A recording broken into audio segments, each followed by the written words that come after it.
about crypto. Okay, we had already a Bitcoin ETF, and now there's an ETH ETF. Yay! So what?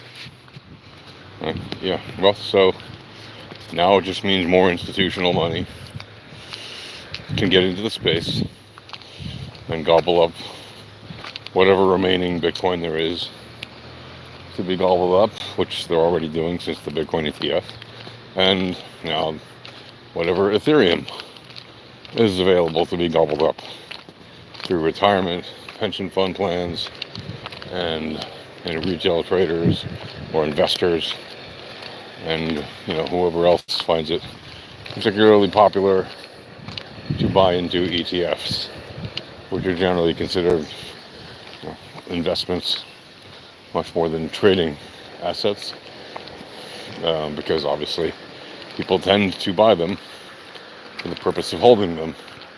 They tend to DCA into them, set them on autopilot, and that's it. Now, of course, you do have some days when people do cash out, and the outflows are greater than the inflows.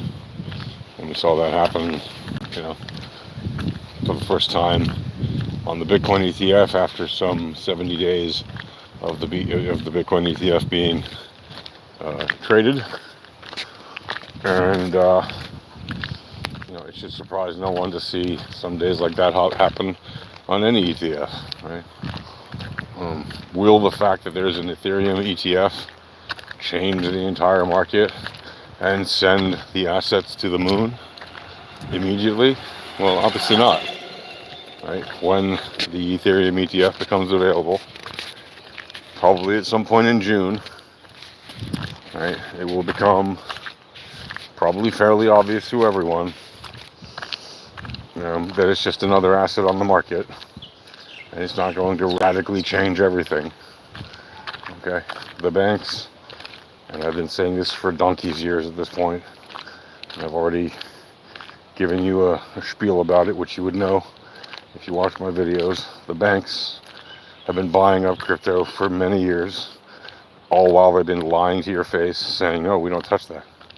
Sure, they've been buying it for years, and they've admitted it multiple times, and they've been buying Bitcoin ETF from the moment they could, and despite denying it, they pretty much all have admitted it now because of the release of their various records that they had to release.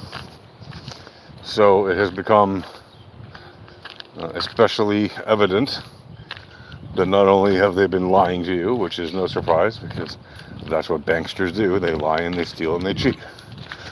They're some of the most criminal people on the planet.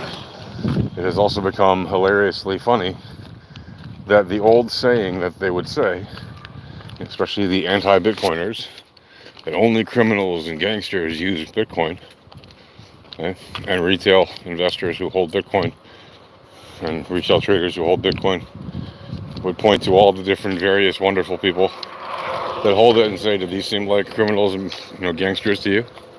Well, it turns out that despite whatever small number of actual criminals, relatively small number of actual criminals use blockchain, which is a remarkably stupid way to conduct crime because of its trackability.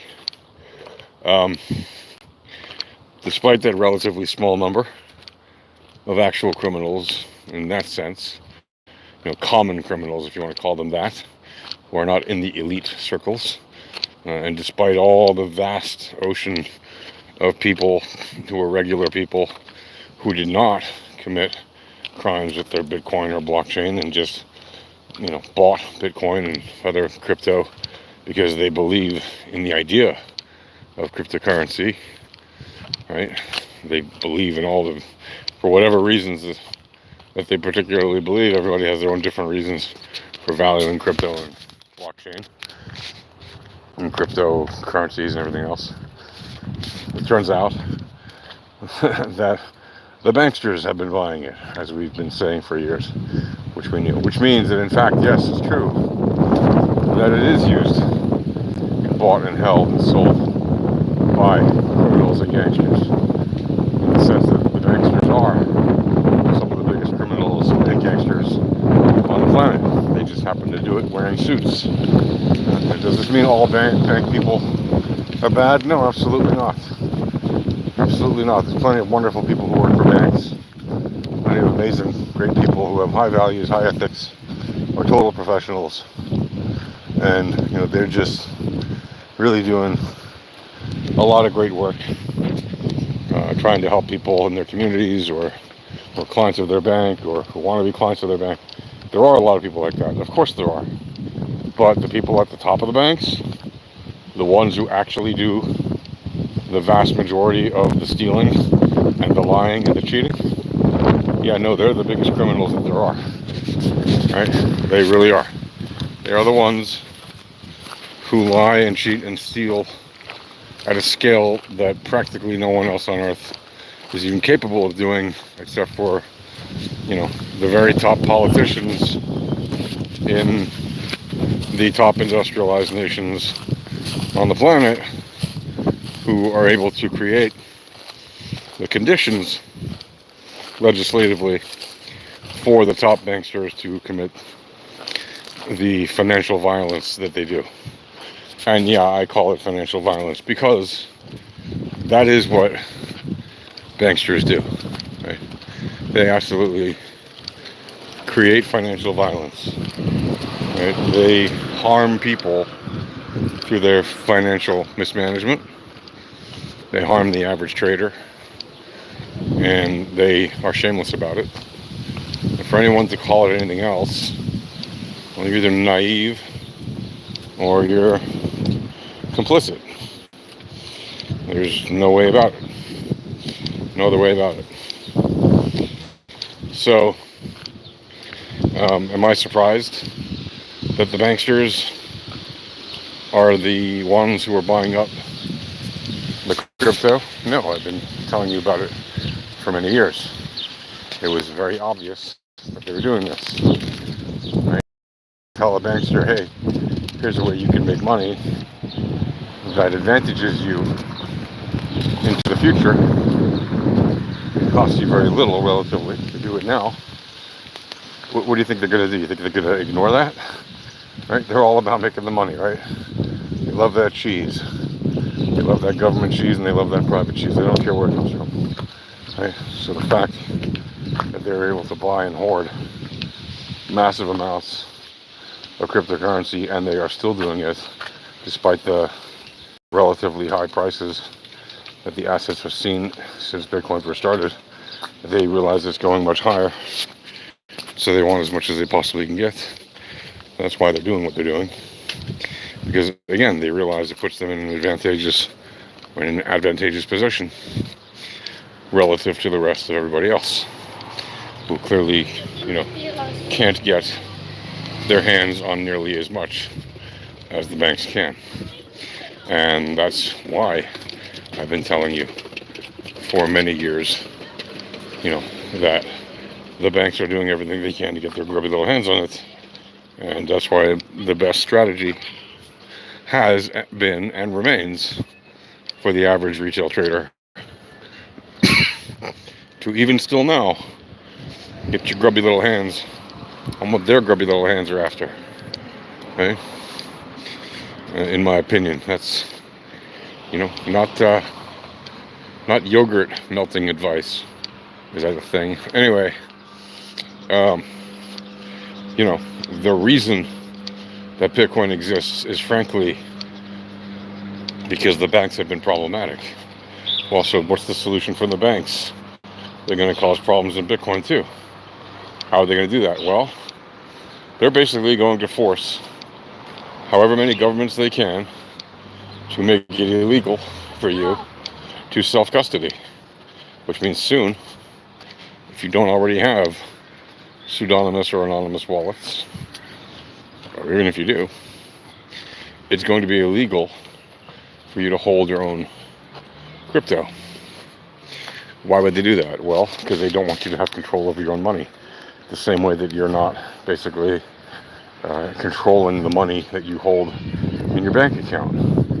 Now, how can they make it illegal for you to hold your own money in a wallet? Isn't it the same as holding, money under your mattress? Well, it is and it isn't. There's a difference. The money under your mattress devalues every year. It appreciates in value, right? Has less purchasing power. So they don't really care if you keep that old paper under your bed. But they sure as hell do care if you have a tiny little wallet, or a paper wallet, or a brain wallet, software wallet, a hardware wallet, holding assets that appreciate in value every year, and they have no control, and more importantly, they don't get a piece of the action. So banks hate self-custody, obviously, and they will do everything that they can to end that practice. Right? Banks are the ones who are pushing against self-custody. They're not pushing against crypto. Oh no, they love crypto. They want you to buy it from them. They want you to hold it in their accounts.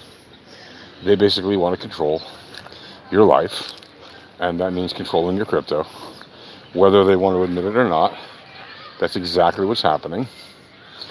And so the solution for you, and for me, and for everybody who's a normal person, is to self-custody ASAP, right? And there are certainly those who are going to want to do that in anonymous wallets and in pseudonymous wallets that are harder to track or impossible to track, or that are in jurisdictions where they cannot control it. What does that mean? It means putting your wallet technically and technologically in an area of the world that they don't have jurisdiction over. Well, how can you do that? Well, you can do that in a number of ways. One of the ways you can do that is by using something like a VPN to make your wallet exist in a place outside of their jurisdiction. How can you do that? Well, hold on a second.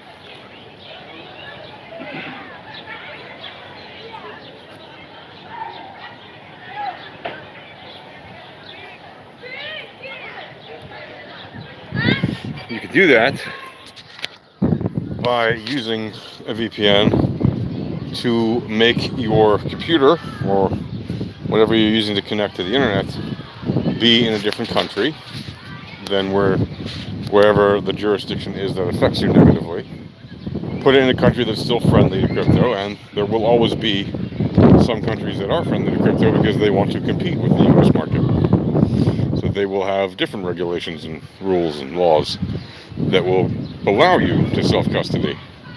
Right? Places like El Salvador, where they've converted their nation to be crypto-friendly, and even though it's still a small portion of the overall population's transactions, that portion is growing.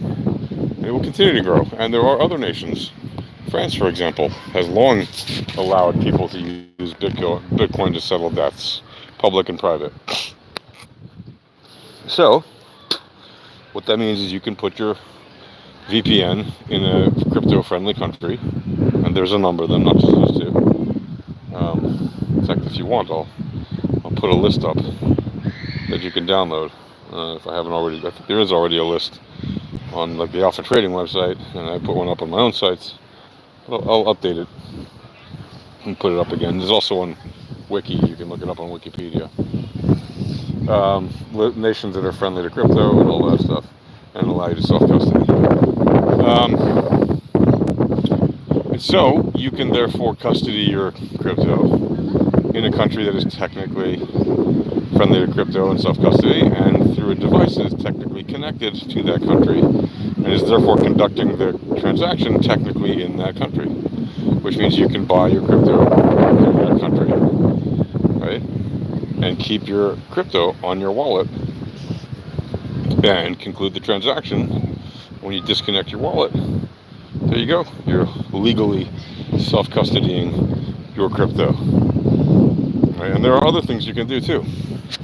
Like if you set up a company in a jurisdiction that is crypto-friendly, then any and all transactions you conduct for that company, right, as long as they're registered transactions for that company, then they're registered under that company. And if you have your own wallet self-custodied to that company, then that company can conduct transactions anywhere in the world, and they are technically transactions belonging to that company, which is registered in the jurisdiction that is friendly to crypto. And again, there's a number of ways to do this. I'd be happy to explain it further if you want to know, but there are certainly ways to do this. That's why expats set up, nomad capitalist companies, as they call them, or nomad companies, where you are, setting up your transactions in one country and working in another or whatever. Anyway, that's a little about that.